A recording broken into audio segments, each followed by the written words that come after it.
The following is a national address by the Most Honorable Dr. Hubert Minnis, Prime Minister of the Commonwealth of the Bahamas, on the search, rescue, and recovery efforts in the aftermath of Hurricane Dorian. Fellow Bahamians and residents, good evening. We are a nation in mourning. The grief is unbearable following the devastating impact of Hurricane Dorian, which has left behind death, destruction, and despair on Grand Bahama and Abaco, our second and third most populous islands. There are many deaths and many still missing. Many are grieving the loss of their loved ones. Many are in despair, wondering if their loved ones are still alive. The official death count in the Bahamas as of the 9th of September is 42 in Abaco and 8 in Grand Bahama, for a total of 50 people. There are many who are still missing. The number of deaths is expected to significantly increase. The grief we will bear as a country begins with the families who have lost loved ones. To those who have lost loved ones, I know there's absolutely nothing we can say that will lessen your pain and your loss. Our sympathies go out to the families of each person who died. Let us pray for them during this time of grief. We offer you our shoulders to cry on, our prayers of comfort, and our promise that your loved ones will never be forgotten. We will provide accurate, timely information on the loss of life as it is available. We will first and foremost put the priority on notifying families and giving them the help they need to grieve. We are ramping up efforts to collect those who died in the storm. We are being transparent and responsible in this process. The government is providing counseling to those who need someone to help them go through this difficult process. Quite a number of those who lived through Hurricane Dorian are experiencing nightmares and other trauma. There is tremendous physical, emotional, and psychological trauma. The road to recovery and healing will be long and hard.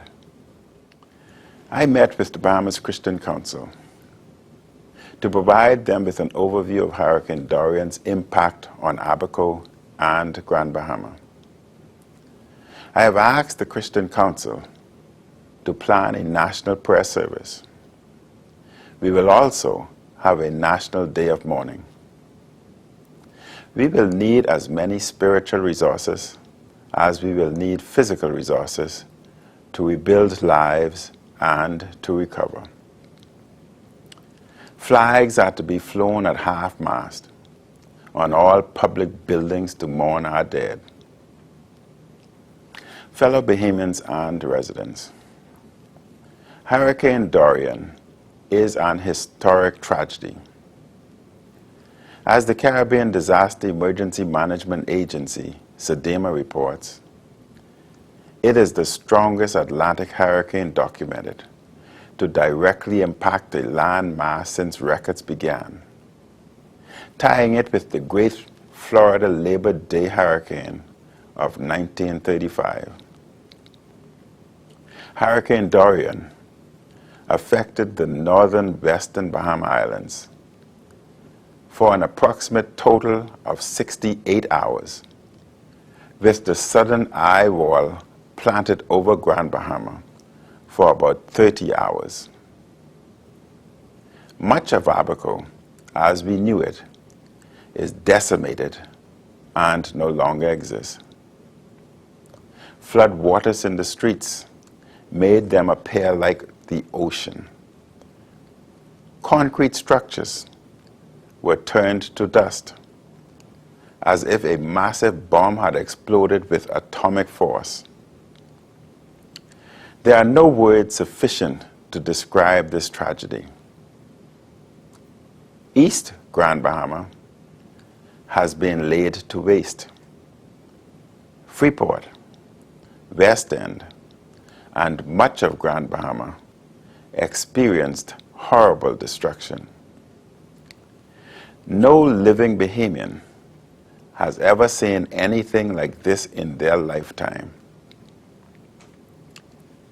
But as horrible and vicious as Hurricane Dorian was, the bravery and resilience of the Bahamian people is even more powerful.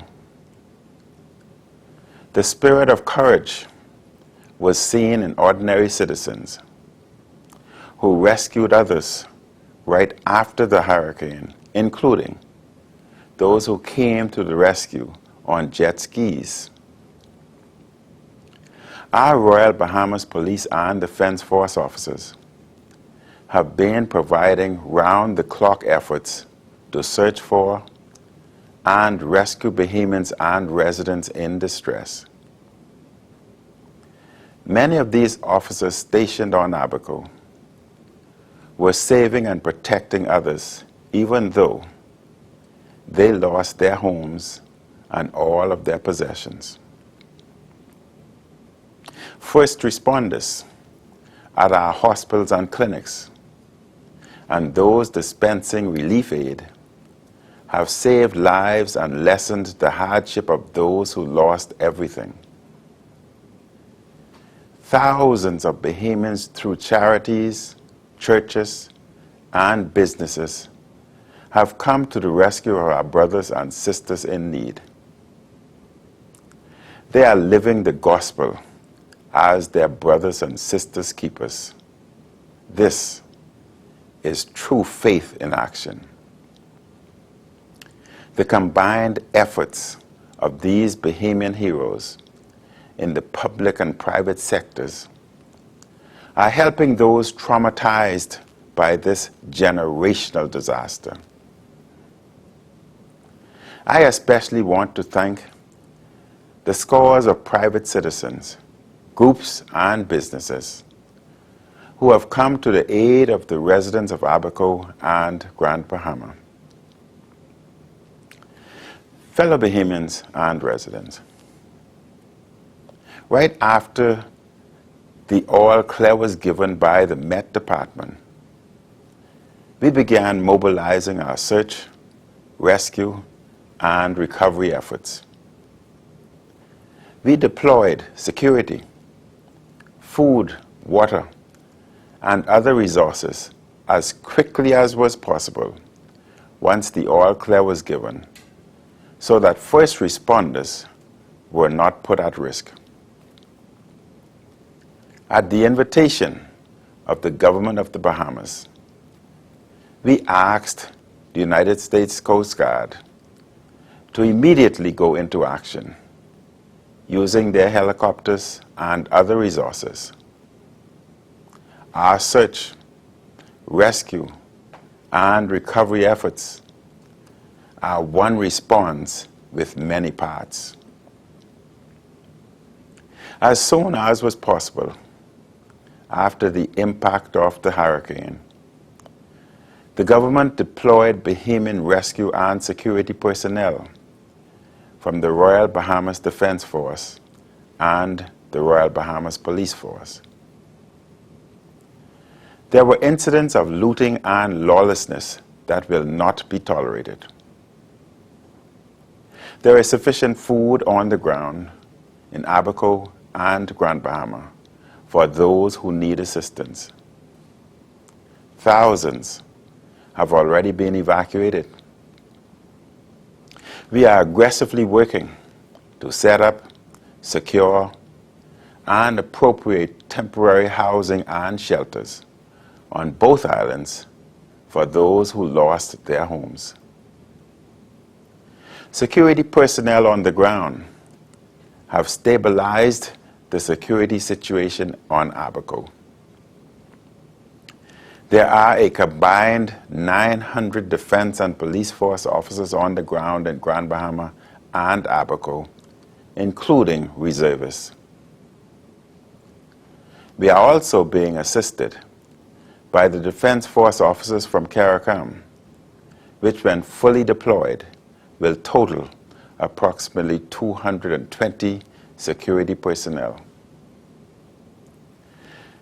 Because of the massive devastation, the Bahamas could not and cannot face this tragedy alone.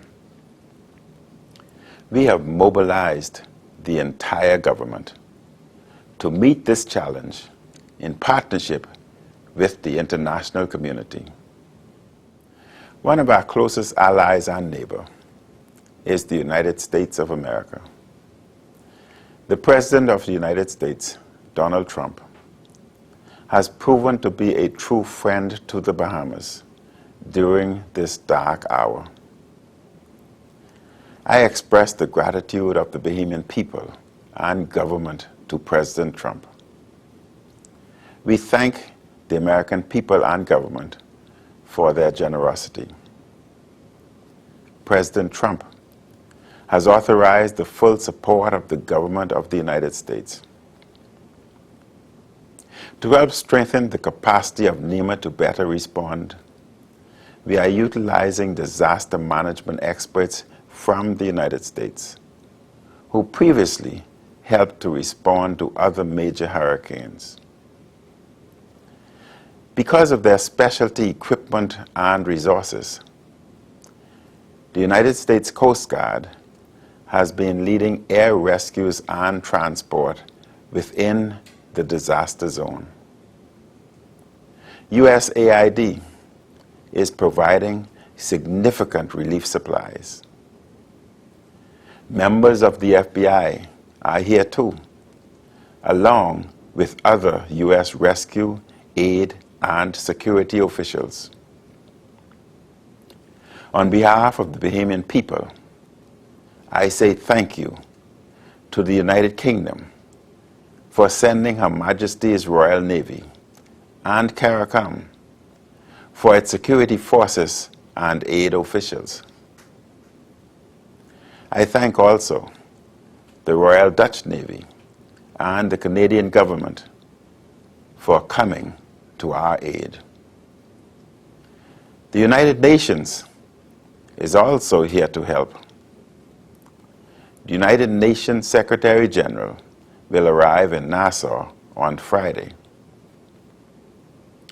The combined efforts of the government and international community have focused on search and rescue. At this stage, we are now shifting to recovery, stabilization, and restoration. The outpouring of aid and generosity from thousands of Bahamians and others overseas has been extraordinary. There have been problems in the coordination of this aid due to the magnitude of this devastation. I understand the deep frustration of those who have had to deal with bureaucratic roadblocks. We are aggressively shredding the red tape that is frustrating many who want to help. We are fixing these problems and bringing in extra personnel and capacity to direct the aid from private citizens, corporate donors, international agencies, and foreign governments. Let me also note that because of the need for coordination and to get assistance to Abaco and Grand Bahama as effectively as possible, there is the need to follow certain procedures. Without these procedures, there could be further problems. By example, We have had to restrict flying over the airspace in the disaster zones because of the possibility of mid-air collisions. We do not want to compound this disaster with any further tragedy. I encourage all in the corporate community who wish to donate funds to assist with relief and recovery efforts to directly contact NEMA or a reputable charitable group such as the Bahamas Red Cross and the Salvation Army. An accounting firm will have oversight of and will report regularly on how monetary donations are being used. This is to ensure transparency and accountability. Fellow Bahamians and residents, instead of criticizing those who are trying their best day after day in government, charities, churches, and volunteer efforts, let us all join hands and hearts to focus on the needs of those who are suffering, those whose lives are devastated, need hope, love, and generosity, not needless negativity. How can you help? Volunteer at a reputable charity. Make a donation. Take in those in need. This is a time for national action by all Bahamians of goodwill. There is a tremendous amount of fake news circulating regarding the storm recovery effort. Do not allow yourselves to be confused by false information created to cause discord in our society. Your government is committed to rebuilding these communities and restoring the lives of our people. Another way to help is by not recirculating false information. Let us as a people stay focused on helping those in need. This must be the focus of every Bahamian during this great tragedy. On Monday, I visited a number of shelters in New Providence that are providing temporary housing for evacuees from Abaco and Grand Bahama. I wish to acknowledge and to thank the Bus Drivers Association, who provided transportation for evacuees to the shelters. As of the 9th of September, the number of evacuees in the shelters reached a total of 1,600 people. I assured evacuees from Abaco that as soon as appropriate accommodations are set up on the island, they will be able to return. I was moved by the many people at the shelters who were assisting those who have lost loved ones, their homes, their possessions, and their livelihoods. Our focus must be to rebuild their lives and to rebuild Abaco and Grand Bahama even stronger. As a part of the recovery efforts, I have appointed Mr. Jack Thompson and Mr. Algernon Cargill as the Hurricane Relief and Redevelopment Coordinators in Abaco. President of the Senate, Mrs. Kay Forbes Smith, will lead the effort in Grand Bahama. The Ministry of Education is preparing a comprehensive plan to relocate thousands of students to other schools. It is essential that we get students from affected areas back to school as quickly as possible. A field hospital has been set up in Grand Bahama with Abaco to follow. A floating hospital has arrived in Grand Bahama. These are all a part of the recovery effort.